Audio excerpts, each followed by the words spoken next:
हनुमान जी से माता सीता का समाचार पाकर श्री राम ने तुरंत वानर सेना को कुछ करने का आदेश दिया। जय श्री राम के नारों से आकाश गूंज उठा और लाखों वानरों की भालुओं की विशाल सेना समुद्र तट पर आ पहुंची। उधर लंका में रावण के छोटे भाई विभीषण ने रावण को बहुत समझाया। उन्होंने कहा, भैया, पराई स्त्री को हर लाना महापाप है। राम साधारण मनुष्य नहीं है, साक्षात नारायण है। सीता को लौटा दीजिए और कुल की रक्षा कीजिए। यह सुनकर रावण क्रोधित हो गए। उसने भरी सभा में विभीषण को लात मारी और कहा, तुम मेरा भाई होकर शत्रु का गुणगान करता है, निकल जा मेरी लंका से। अपमानित होकर विभीषण अपने 4 मंत्रियों के साथ आकाश मार्ग से श्री राम के शरण में आए। सुग्रीव को संदेह था कि यह शत्रु का जासूस हो सकता है, लेकिन श्री राम ने कहा, शरण में आए हुए त्यागन क्षत्रिय का धर्म नहीं है।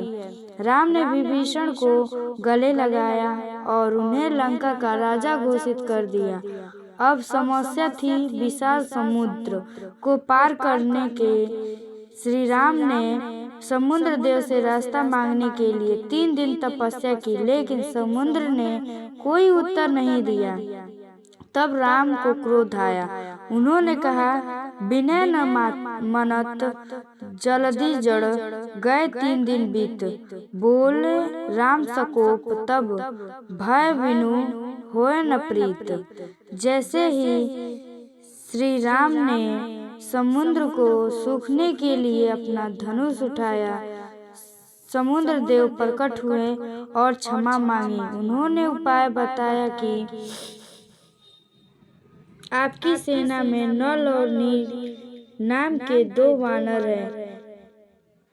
उन्हें वरदान है कि वे उनके हाथों से पत्थर पानी में नहीं डूबेंगे। आप उनसे पुल बनवाइए। उत्सव के साथ काम शुरू किए। बड़े बड़े पत्थरों पर श्री राम लिखा गया और उन्हें समुद्र में डाला गया। आश्चर्यजनक रूप में से पत्थर तैरने लगे। 5 दिनों में 100 योजन लंबा राम सेतु तैयार हो गया।